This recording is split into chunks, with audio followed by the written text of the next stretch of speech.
Alhamdulillahirabbil alamin wassalatu wassalamu ala asyrafil anbiya'i wal mursalin nabiyina Muhammadin wa ala alihi wa ashabihi wa man tabi'ahum bi ihsanin ila yaumiddin.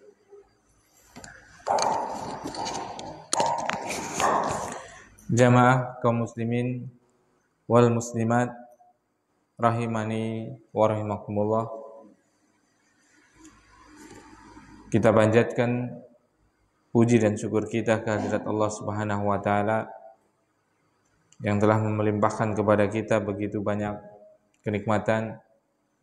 Salah satunya itu Masya Allah hari ini diberikan kesejukan dalam cuaca yang sudah beberapa pekan itu panas gitu ya. Kebetulan pas nandur jagung, tikil kepanasan terus, Masya Allah, hujanan. Alhamdulillah. Masya Allah itu, makanya pekerja keras seperti petani, peternak itu memang layak penghasilannya berkah. Walaupun mungkin, sedikit sekali, minim sekali. Kenapa? Karena hati yang beriman, maksudnya ya, petani dan peternak yang beriman seperti itu ya, hati mereka itu betul-betul subhanallah. Coba tatkala pas tandur panas, dia pasti akan berharap, berdoa kepada Allah, ya tidak? Bedanya kayak guru, orang akan berharap gal bulan penting mangkat gajian ya tidak. Kalau peternak bertani gitu subhanallah itu loh, ya Allah, bener tandur kering, itu bagaimana dia khawatir, cemas, sehingga dia betul-betul berharap pada Allah Subhanahu wa taala. Tatkala duwe udan, jenengan udannya biasa-biasa baik, pak petani itu subhanallah, itu girangnya enggak umum, bahagianya luar biasa, walaupun sedikit. Subhanallah itu. Barakallahu fikum. Makanya barakallahu fikum, kalau Allah Subhanahu wa taala mentakdirkan pada kita itu mungkin ma'isyah atau pekerjaan yang berat, misalnya jadi petani, peternak itu ya, itu sebenarnya ada hikmah di belakangnya. Subhanallah. Tadi habis ke belakang masjid itu, udah lagi susah kayak gitu, wis pas jagungnya mulai tua, serang tikus. Subhanallah, bagaimana perasaan petani itu subhanallah, itu memang luar biasa. Makanya barakallahu fikum, kebanyakan dari para petani itu mendapatkan keberkahan, apalagi kalau dia betul-betul beriman. Minimal keberkahan pertama adalah di jasadnya. Jasadnya itu sehat. Para petani itu, coba aja usia-usia sudah 70-an masih bisa macul gitu kan, Masya Allah. Mungkin itu salah satu dari keberkahannya. Adapun orang-orang yang bergelimang harta berlebihan, bahkan mungkin udah berlebih gajinya tinggi pun masih mencari dari jalan-jalan korupsi seperti itu. Mungkin pulau-pulau pada ditambang dengan nggak umum lah seperti itu. Ya coba aja.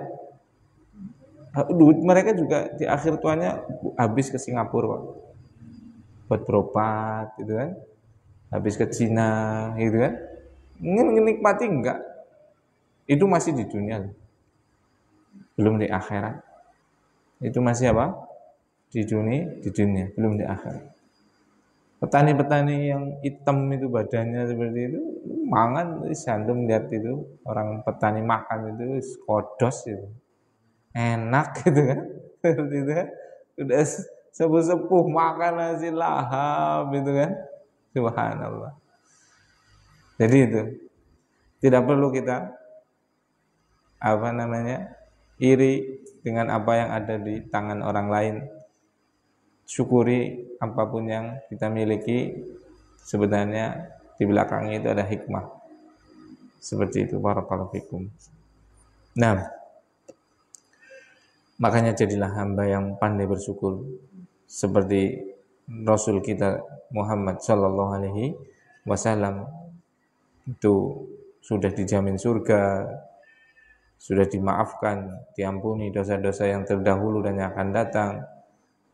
Beliau masih sholat sampai tatafarra' aqdamah,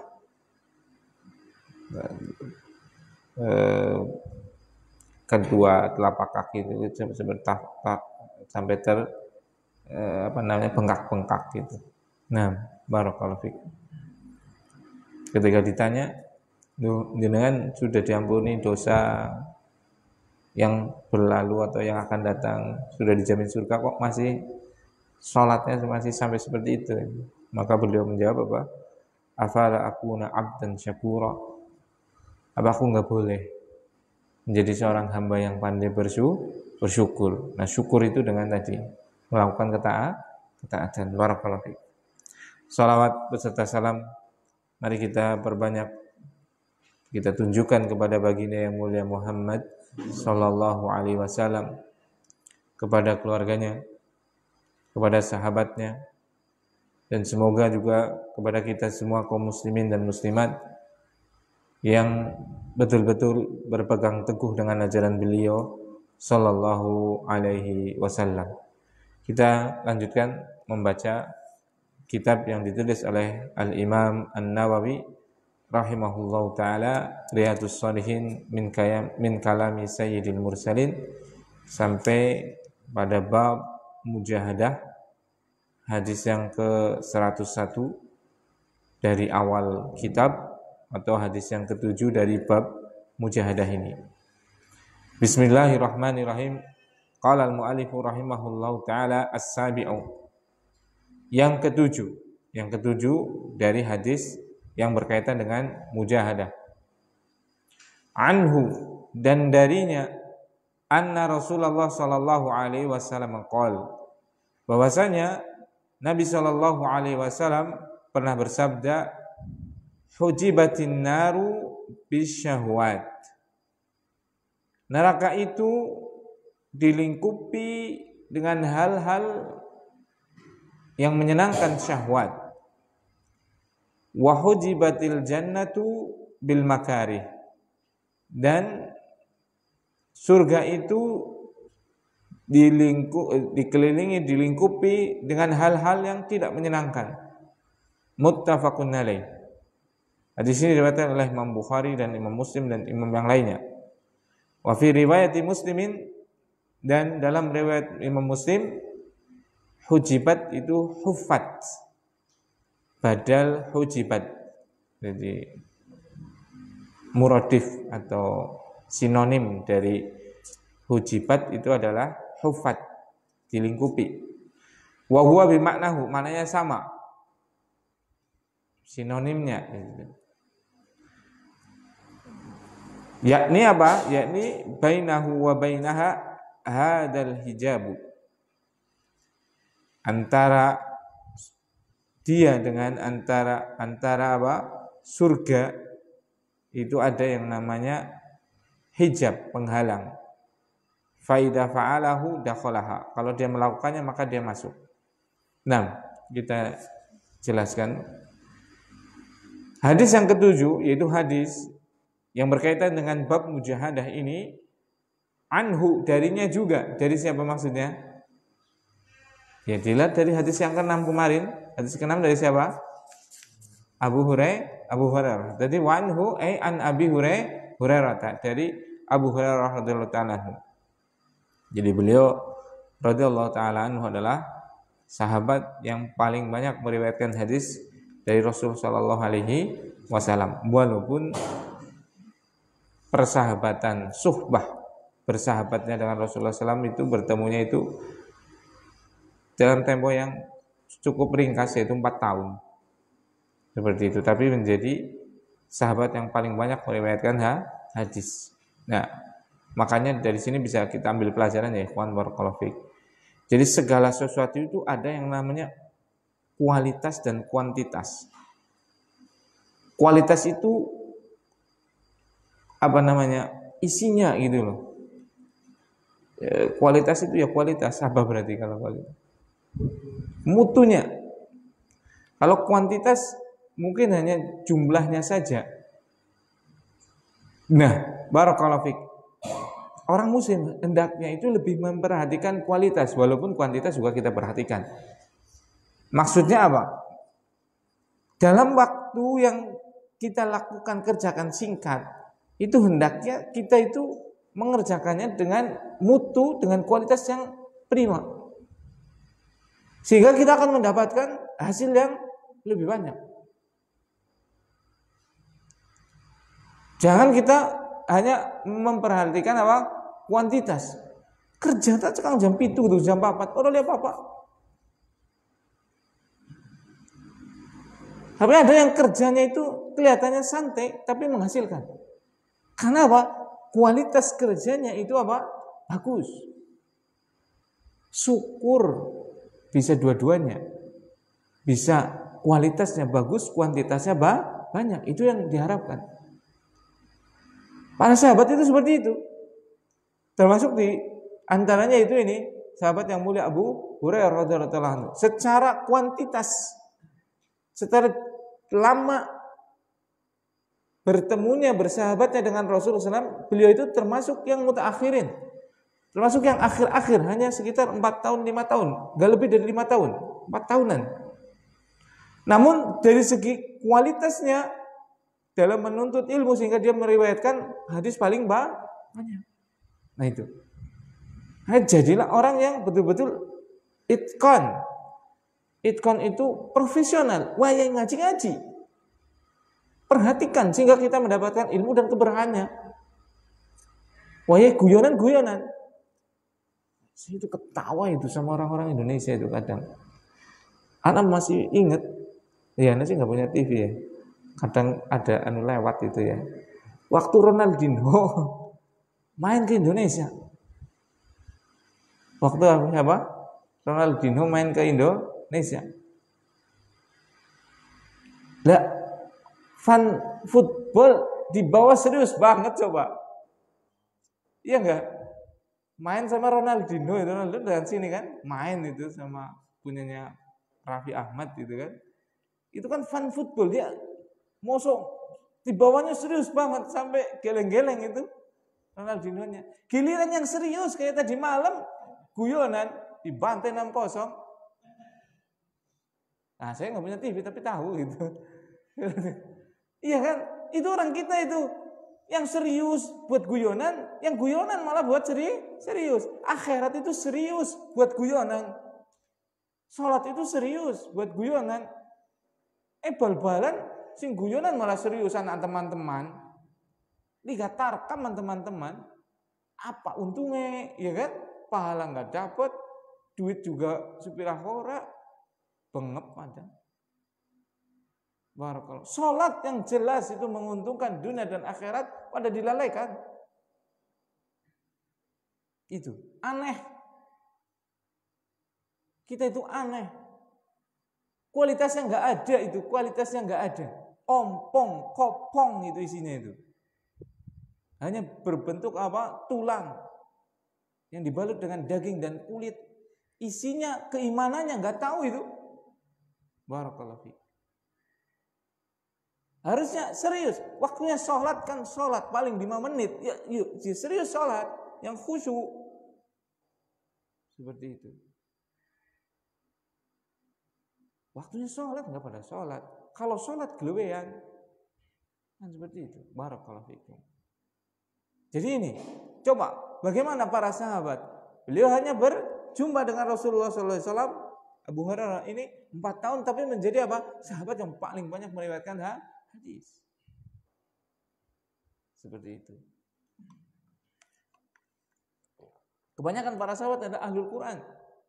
Al-Quran itu sudah betul-betul di dada mereka. Yang kita sudah lahir, sudah Islam sampai sekarang 40-an, 50-an tahun kita sudah hidup, tidak punya kita hafalan dalam Al-Quran kecuali mungkin Wadduha sampai An-Nas. Jangankan 30 juz 30 aja belum. Itu. Kemana? Ini nasihat buat saya pribadi. Memang kita perlu diingatkan. Kita terlalu main-main, benar-benar itu kita bermain banget. Padahal kita sudah diingatkan oleh Allah Subhanahu wa taala, innamal hayatud dunya la'ibu wa lahu wa zinatu wa tafakhurum bainakum. Sungguhnya hidup dunia itu hanya laib, benar itu. Sudah ada main-main. Walahun, dan sesuatu yang sia-sia. Wa takatsurum, pada memperbanyak, bangga-bangga dengan apa? Harta dan anak keturunan, seperti itu. Yang dibanggakan, coba sering ketemu pasti yang dibicarakan adalah pahala apa sih Mas? Iya kan? Manggon nang endi? Anaknya pira? Kuliah nang endi? Coba semua pembahasan kita ketemu takonnya gue. Itu sudah menunjukkan isi dari apa yang ada pada diri kita dan kebanyakan para manusia. Para sahabat tidak seperti itu. Tatkala mereka bertemu saling tanasuh, saling memberikan nasihat tentang akhirat, tentang keimanan, tentang ketakwaan. Kita ketemu, setiap ketemu, priwe, enak bu, pahala lancar. Setiap ketemu, bukan 1-2 orang, hampir semua orang yang kita ketemui pasti pertanyaannya seperti itu. Ya tidak? Benar firman Allah Subhanahu wa taala. Subhanallah. Kualitas keislaman seorang muslim itu betul-betul kata Rasulullah SAW seperti buih di lautan. Banyak jumlahnya, kaum muslimin banyak, miliaran kaum muslimin di dunia ini. Tapi seperti buih di lautan yang subhanallah, jangankan di bom, ditiup aja sudah amburadul. Tiup aja sudah amburadul, namanya buih, busa itu loh. Antum tiup sudah amburadul itu. Jangan dibom, jangan ditembak, jangan di apapun. Kaum muslimin itu seperti itu, lemah sekali sekarang. Kenapa? Karena ini kualitas keimanannya sangat rendah. Kenapa kualitas keimanannya sangat rendah? Karena jauh dari apa? Petunjuk Allah dan petunjuk Rasulnya. Jauh dari Al-Quran, jauh dari hadis, jauh dari bimbingan para ulama. Barakallahu fiik. Nah, Allahumma inni as'aluka al-huda wat tuqa.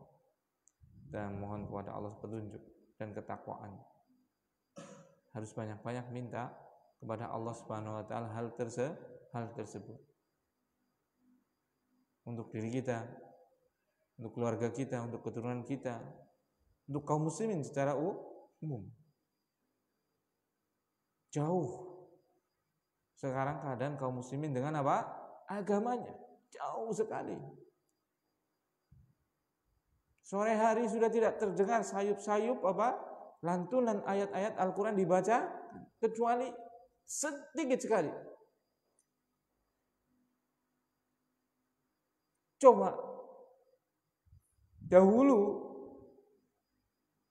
tatkala penerangan itu masih sangat minim, mungkin masih dengan dian atau templok seperti itu, sentir gitu ya. Di surau-surau itu berdengung apa? Orang-orang baca turutan, orang-orang baca Al-Quran, orang-orang sholawat, ngaji dan yang lainnya. Sekarang Masya Allah, mana ada rumah yang gak punya listrik coba? Mana ada coba? Semuanya punya listrik. Tapi mana Al-Quran yang didengar dari rumah tersebut, yang dibacakan darinya apa? Al-Quran dari rumah tersebut. Subhanallah. Apakah ini yang dimaksud dengan kemajuan? Kala wa rabbil Ka'bah. Sekali-kali tidak. Demi Tuhan yang memiliki Ka'bah. Tidak. Ini kemunduran. Kemunduran semundur-mundurnya. Barakallahu fiik. Anna Rasulullah sallallahu alaihi wasallam qala, bahwasanya Rasulullah sallallahu alaihi wasallam bersabda, hujibatin naru bisyahwat. neraka itu dilingkupi, dikelilingi dengan hal-hal yang menyenangkan syahwat kita. Wa hujibatil jannatu bil makarih, dan surga itu dikelilingi dengan hal-hal yang tidak disukai, yang dibenci oleh hawa nafsu kita. Rasul sallallahu alaihi wasallam mengabarkan kepada kita bahwasanya namanya neraka itu dilingkupi dengan syahwat. Apa itu syahwat? Syekh Muhammad bin Shalih Al-Utsaimin rahimahullah taala mengatakan, asy-syahwatu hiya ma tamilu ilaihi nafsu min ghairi ta'aqqulin wala tabassurin wala mura'atin lidinin wala mura'atin li muru'atin. Namanya syahwat adalah sesuatu yang hawa nafsu itu cenderung padanya tanpa dia berpikir terlebih dahulu, tanpa dia memperhatikan dari segi agama, dan tanpa dia memperhatikan dari segi moral, etika. Nah, barakallahu fiik. Itu adalah syahwat. Syahwat adalah apa? Sesuatu yang hawa nafsu itu apa? Senang padanya. Tanpa dia apa? Berpikir terlebih dahulu, enggak berpikir. Tanpa dia memperhatikan rambu-rambu agama. Bahkan dia tidak memperhatikan apa? Norma-norma etika. Itu namanya syahwat. Misalnya apa? Misalnya zina. Misalnya apa? Judi. Misalnya apa? Khamar. Misalnya apa? Menumpuk kekayaan. Misalnya apa? Kekuasaan, pengaruh. Itu semuanya adalah syahwat. Semua jiwa, semua nafsu suka akan hal itu tanpa berpikir terlebih dahulu. Ya tidak? Dan kata Rasulullah sallallahu alaihi wasallam, yang namanya apa? Neraka itu dikelilingi dengan syahwat. Sebenarnya itu bukan menyenangkan, barakallahu fiik. Sebenarnya itu bukan enak sebenarnya. Syahwat itu belum tentu enak. Syahwat itu adalah apa? Ya tadi, yaitu apa? Sesuatu yang hawa nafsu itu menjadi cenderung kepada dia, senang pada dia tanpa dia pikir panjang, gampangannya seperti itu. Tanpa melihat apa? Rambu-rambu agama atau rambu-rambu moral etika. Senang itu. Karena apa? Karena nafsu itu Allah SWT menyebutkan kita itu punya nafsu dalam surat Yusuf, dalam surat apa? Yusuf ayat 53. Surat apa? Yusuf ayat 53, Allah SWT berfirman, innan nafsa la ammaratum bisu illa ma rahima rabbi. Sungguh hawa nafsu itu akan senantiasa memerintahkan kepada keburukan kecuali yang dirahmati oleh Tuhanku, kecuali yang dijaga oleh Allah. Jadi kita memang punya hawa nafsu. Yang hawa nafsu ini senantiasa memerintahkan kepada kita untuk berbuat buruk. Untuk senang dengan syahwat tadi.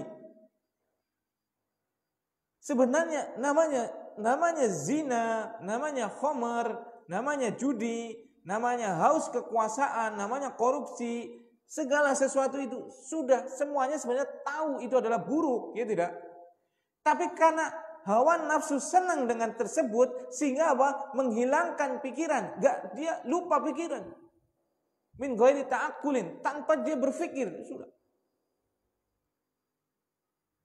Min ghairi mura'atin lidinin, tanpa dia memperhatikan norma-norma agama, wala muru'atin, dan tidak pula memperhatikan nilai-nilai etika, sehingga diterjang itu. Padahal sepakat kalau dia, jangankan orang lain menasihati, dia sendiri mau berpikir sejenak sebelum melakukannya, itu pasti buruk. Contoh zina. Coba kalau dia mau berpikir, barakallahu fiik, zina, ya memang enak mengikuti hawa nafsu, ya kan? Tapi coba buruk jelas. Karena apa? Merusak kehormatan orang, menjadikan anak telantar dan yang lainnya. Iya tidak? Korupsi, mencuri,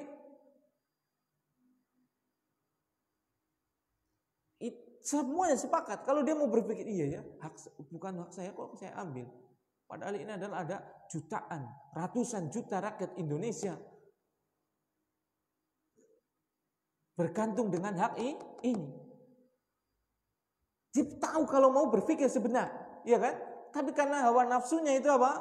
Senang dengan syahwat tadi, senang dengan harta tadi, sehingga apa? Mengalahkan pikiran dia, mengalahkan norma agama yang dia sudah tahu, bahkan mengalahkan norma sosial, norma-norma etika yang itu jelas gak layak. Nah itu. Dan neraka itu dikelilingi dengan seperti ini. Dikelilingi dengan hal-hal syahwat. Barakallahu fiik. Makanya kita lihat ini. Masya Allah. Ini Indonesia itu 10 tahun terakhir itu kemarin itu luar biasa. Luar biasa itu. Bobroknya luar biasa. Korupsi dan yang lain sekarang mulai tampak itu. Alam dieksploitasi. Ugal-ugalan itu sudah. Subhanallah. Luar biasa. Karena apa? Tadi kita enggak cuma menyalahkan pejabatnya, tidak. Karena sekarang kaum muslimin, karena sekarang manusianya jauh sekali dari agama. Padahal semua manusia itu punya yang namanya nafsu. Padahal nafsu itu senantiasa memerintahkan kepada keburukan. Dia ada coba. Ada kesempatan, ada kekuatan untuk melakukannya. Gimana tidak dia untuk apa melakukannya? Dia tidak memiliki tameng iman, tidak memiliki tameng takwa, tidak memiliki ilmu, tidak punya agama. Sudah. Ngeri sekali itu. Bahkan rusaknya akan lebih parah daripada pencuri ayam. Semakin orang itu cerdas, semakin orang itu kuat, kekuatan dan kecerdasan tanpa iman dan takwa itu menimbulkan kerusakan yang parah sekali. Separah-parahnya. Orang bodoh, dia pelaku maksiat, itu efek kemaksiatannya itu tidak lebih besar daripada orang yang cerdas, orang yang kuat punya kedudukan dan dia pelaku maksiat. Pencuri ayam itu yang dicuri cuma 1-2 ekor ayam. Itu pun gak mungkin dia bisa mencuri seluruh Indonesia, gak mungkin. Masa sih, mau disikan nyolong ayam ngendi Jogja, ora mungkin. Tidak mungkin, ya tidak. Tapi orang-orang yang berkuasa, punya wewenang, subhanallah, Raja Ampat bisa diembat. Pulau Aceh bisa dipindahkan ikut Sumatera Utara. Papua. Ya. Dan yang lainnya. Orangnya tinggal mungkin di Jakarta, tapi apa? Kejahatannya bisa seluruh Nusantara. Karena orang cerdas. Karena orang punya kekuatan, punya kekuasaan. Kalau orang bodoh, orang lemah, kalau dia jahat, ya jahatnya cuma 1-2 ekor ayam. Wis top-tope nyolong sapi gitu, top-tope gitu. Dia paling nyolong loro.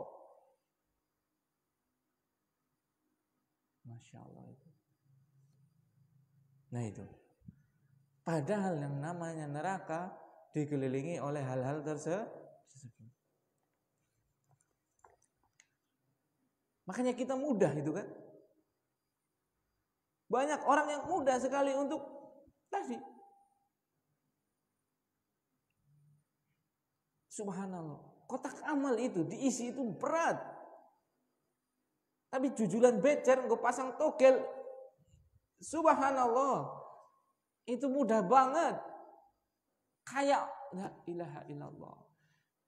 Kayak nggak ada harganya harta itu soalnya. Kalau untuk apa? Pasang nomor. Tapi untuk ngisi kotak-kotak amal, kotak infak, subhanallah, itu berat sekali. Untuk beli buku agama berat. Untuk beli Al-Quran berat. Gelet menggobok anak pembagian Al-Quran gratis. Subhanallah. Gak ada sedikit kecuali yang dirahmati Allah. Coba adakah dari kaum muslimin yang dia menabung untuk membeli apa? Terjemahan Sahih Bukhari? Itu petunjuk hidup kita loh. Dunia akhirat itu loh. Kita rela kredit motor, kredit mobil, KPR rumah, bahkan Magicom melu kredit, bahkan lawe-lawe, jenenge sewaja panci anak kreditane loh. Subhanallah, itu rela-rela kredit loh. Kok orang anak kepengin nyong duit Sahih Bukhari, tapi kan udah teng bahasa Arab, bisa anak terjemahan iki lah. Subhanallah. Itu keadaan kita sekarang, ikhwan, kaum muslimin, barakallahu fikum. Ya tidak. Sekedar presto, sekedar panci presto. Jere kepengin mangan daging madan empuk. Ya Allah ya Rabbi, detilalai kredit, ngasih kredit berjanji. Tapi nggak ada kepikiran untuk punya Sahih Bukhari, untuk punya Sahih Muslim. Subhanallah. Padahal itu adalah petunjuk kehidupan kita dunia dan akhirat itu. Masya Allah. Bingung mau ngomong dengan keadaan kaum muslimin sekarang. Kita banyak ngeluh aja kepada Allah SWT, mendoakan agar kaum muslimin betul-betul diberikan taufik oleh Allah SWT, diberikan pemahaman tentang pentingnya untuk apa? Kembali kepada Al-Quran, kembali kepada petunjuk Rasulullah SAW. Kalau enggak, ya ini nanti kaum muslimin akan apa? Sangat apa? Bermudah-mudahan untuk mengikuti syahwat. Dan padahal syahwat itu adalah apa? Pembatas neraka, lingkup neraka. Kalau diterjang berarti dia masuk kepada apa? Neraka. Naudzubillah. Semua syahwat nikmat ya ikhwan. Ya tidak? Nikmat oleh nafsu sebenarnya. Karena itu adalah santapannya hawa nafsu. Lihat randa kinclong, gemeter. Ngeliatin nomor HP ini. Seperti itu. Barakallahu fiik. Orang anak pembangunan digawe-gawe anak pembangunan. Tujuannya apa? Nggo markup. Walaupun nanti apa? Ya buta pakna tok lah, pacul tok sepisan, foto cekrek wis itu tinggal. Ora durusi maning. Ya sing buradul seperti itu, sing penting keton. Pindah maning seperti itu. Barakallahu fikum. Seperti itu. Sampai pun pada urusan ibadah, haji misalnya. Sekarang dengar kabar katanya pemerintah Saudi bisa ada kemungkinan memotong kuota untuk Indonesia 50% dipotong. Bayangkan dulu. Karena apa coba? Karena pengkhianatan dari pengurus orang-orang Indonesia itu luar biasa. Khianatnya terhadap amanah kepada orang-orang yang mau haji. Itu diperjualbelikan seperti subhanallah. Padahal dari sana itu gratis yang namanya untuk ziarah ke sana itu. Yang bayar itu adalah ya tiket untuk nginep, makan, pesawat itu. Kalau berkunjungnya itu visa umroh itu adalah gratis sebenarnya. Seperti itu. Nah, sekarang mulai kecium itu. Sudah dana talangan haji. Itu kan riba sudah jelas. Riba itu. Dia berhaji dengan riba. Gimana mau mabrur hajinya? Itu kan karena apa? Ini ngikutin hawa nafsu itu. Bangkir itu apa? Bingung cari nasabah biar dapat uang banyak. Bagaimana caranya? Akhirnya apa? Dibuat itu dana talangan haji. Itu kan kamuflase itu. Itu riba 100%. Dia pinjam uang atas nama dana talangan haji. Kemudian untuk haji, setornya sama atau tidak? Sama atau tidak? Pinjam 25 juta, setor 25 juta atau lebih? Lebih? kullu qardin jara anaf'an fa huwa riba. Setiap akad pinjam meminjam yang harus dikembalikan lebih, itulah riba. Ya akhirnya seperti ini. Yang harusnya haji itu adalah walillahi 'alan nasi hajjul baiti man istata'a ilaihi sabila. Hanya karena Allah SWT kewajiban bagi manusia untuk haji bagi yang mampu melakukan perjalanannya. Karena ada hawa nafsu itu, tamaknya bangkir-bangkir dengan harta, akhirnya dibuka seperti itu. Terjadi seperti sekarang. Puluhan tahun nunggu, 30 tahun bahkan lebih. Udah kayak gitu ada furoda, ada apa, subhanallah. Diperjualbelikan ratusan juta. Sehingga tadi saya dengar itu dari beberapa teman, ada kemungkinan kuota dikurangi 50%. Semoga tidak. Ini sekarang yang furoda kan nggak ada itu. Di sweeping betul-betul luar biasa. Ngeri sekali itu. Itu dana kaum muslimin ratusan juta itu. Itu hisapnya gimana itu? Bukan uang sejuta, 2 juta, ratusan juta, 300 juta, ada yang 500 juta, setengah miliar loh. Itu. Kenapa? Karena ini. Apa? Hujibatin naru bis syahwat. Yang namanya neraka itu apa? Dikelilingi dengan apa? Hawa nafsu. Yang nikmat oleh hawa nafsunya. Syahwat itu. Syahwat tentang harta. Sehingga mengumpulkan dengan cara yang tidak dibenarkan. Barakallahu fikum. Makanya kita berlindung kepada Allah Subhanahu wa taala. Terlebih zaman sekarang ya. Zaman-zaman yang hedon. Orang itu kedunian, kalau zaman orang kakek nenek kita bilangnya kedunian, kalau istilah sekarang hedonisme. Itu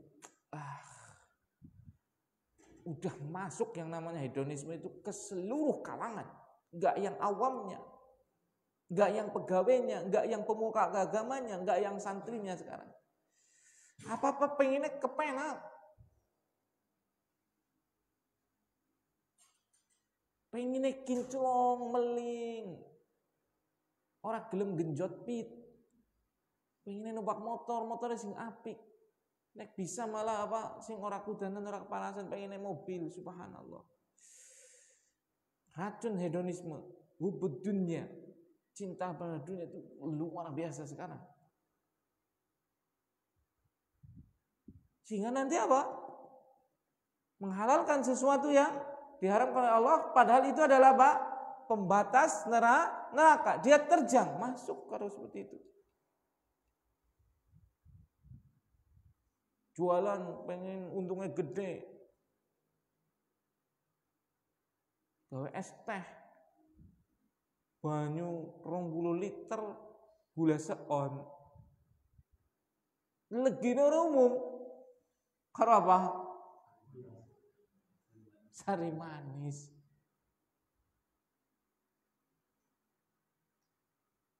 Pen rasa melon, larang no, rasa melon.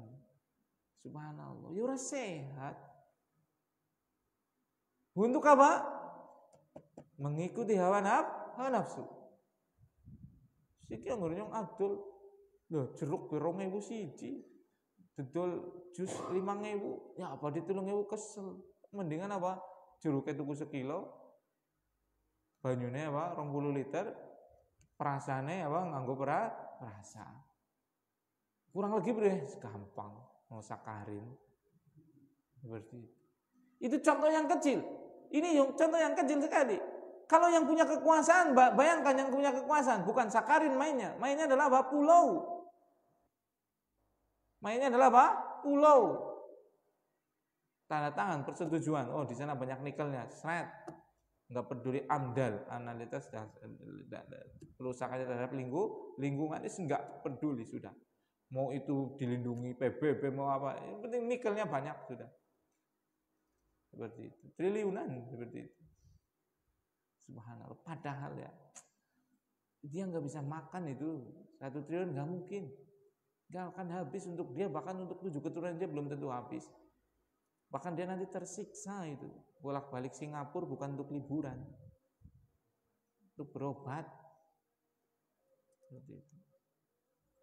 Wa hujibatil jannatu bil makarih. Dan surga itu dikelilingi dengan hal-hal yang dibenci, dengan hal-hal yang tidak disenangi. Baca Al-Quran itu adalah apa? Pembatas surga. Yang mengelilingi surga itu adalah membaca Al-Quran. Gak senang kita, nafsu kita gak senang untuk membaca Al-Quran. Mau ditabrak gak itu? Tabrak itu, yaitu baca Al-Quran. Kalau enggak kita nggak bisa masuk ke surga. Sholat itu berat, ya tidak? Itu adalah apa? Hal-hal yang mengelilingi apa? Surga. Puasa, zakat, mencari rezeki yang halal, berat loh, mencari rezeki yang halal loh. Iya nggak, Akhil? Dagang, kadang payu, kadang ora, itu kan? Seperti itu. Ternak ayamnya berapa? Ayam ngantuk kayak ya. Padi sepirah ora, sana ngantuk, dedeke larang gitu kan. Asa nyolong ayam bayi ya cepet gitu kan. Daripada ngingu kesuwen, nyolong sih sewengi bisa oli papat lumayan. 75 300.000. Nah. Itu. Untuk mencari rezeki yang halal itu adalah gerbang surga yang mengelilingi surga. Memang berat. Gak senang kita. Ngaji, duduk di majelis ilmu, mengajar, itu hal yang berat. Daripada ngajar. Oleh apa ora. Dengan ngopi nang omah, iya kan? Serapat, seruput, gluwean karo anak, gluwean karo bojo, iya berat. Atau yang jamaahnya sama, lah daripada doa-doa tisati sudah nudan, tak unduk maring banyak cari, ngeringkuk sih genah, seperti itu. Tapi kalau kita nggak terjang itu, berarti kita nggak bisa membuka hijabnya, buka penghalang kita dengan apa? Surga. Ya, penghalang surga itu baca Quran, sholat, ngaji, cari rezeki yang halal. Mendidik anak yang dengan tarbiyah yang bagus akan menjadi saleh dan salehah gitu loh. Berat itu. Gak disukai oleh hawa nafsu kita. Seperti itu. Tapi itu adalah penghalang apa? Surga. Sesuatu yang mengelilingi surga. Kalau kita enggak apa? Membuka hijab itu, kita enggak bisa masuk dalam surga. Makanya Allah Subhanahu wa taala dalam surat Al-Baqarah ayat 216, dalam surat apa? Al-Baqarah ayat 216, Allah Subhanahu wa taala berfirman, "Wa asa an takrahu syai'an wa huwa khairul lakum, wa asa an tuhibbu syai'an wa huwa syarrul lakum. Wallahu ya'lamu wa antum la ta'lamun." Barangkali kalian membenci sesuatu padahal itu adalah lebih baik untuk kalian. Kalian gak suka untuk apa? Ngaji, gak suka untuk menghafal Quran, gak suka untuk apa? On time sholat jamaah, gak suka untuk apa? Mencari rezeki yang halal, itu kan berat itu kan. Padahal apa? Wa huwa khairun lakum. Padahal itu adalah baik untuk kalian. Begitu juga lah balikannya, wa asa an tuhibbu syai'an wa huwa syarrun lakum. Bisa jadi kamu senang pada sesuatu, padahal itu adalah buruk untuk kalian. Senang dengan kedudukan, senang dengan harta, tapi memperoleh kedudukannya, memperoleh hartanya dengan jalan yang tidak diizinkan oleh syariat. Kelihatannya kita menyenangi hal tersebut, padahal wa huwa syarrun lakum. Padahal itu buruk untuk kalian, karena itu adalah pembatas antara kalian dengan neraka. Kalian mengambilnya, berarti kalian memasuki neraka. Barakallahu fikum. Jadi itu ikhwan. Jadi kita mau gak mau harus memaksa diri kita untuk apa? Jangan melakukan sesuatu yang menyenangkan hawa nafsu kita. Karena itu adalah apa? Hijab, pembatas antara kita dengan neraka. Kita lakukannya berarti kita sama dengan membuka hijab tadi. Na'udzubillah, bisa kita masuk ke dalam neraka. Sebagaimana kita harus memaksa diri kita untuk apa? Membuka hijab, pembatas antara kita dengan surga. Pembatasnya apa tadi? Hal-hal yang tidak disukai oleh hawa nafsu. Duduk di majelis ilmu, sholat jamaah tepat waktu, menutup aurat, sedekah, dan semua ketaatan kepada Allah Subhanahu wa taala. Ini yang bisa saya sampaikan. Mohon maaf kalau ada tutur kata yang kurang berkenan. Subhanakallahumma wa bihamdika asyhadu an la ilaha illa anta astaghfiruka wa atubu ilaik. Assalamualaikum warahmatullahi wabarakatuh.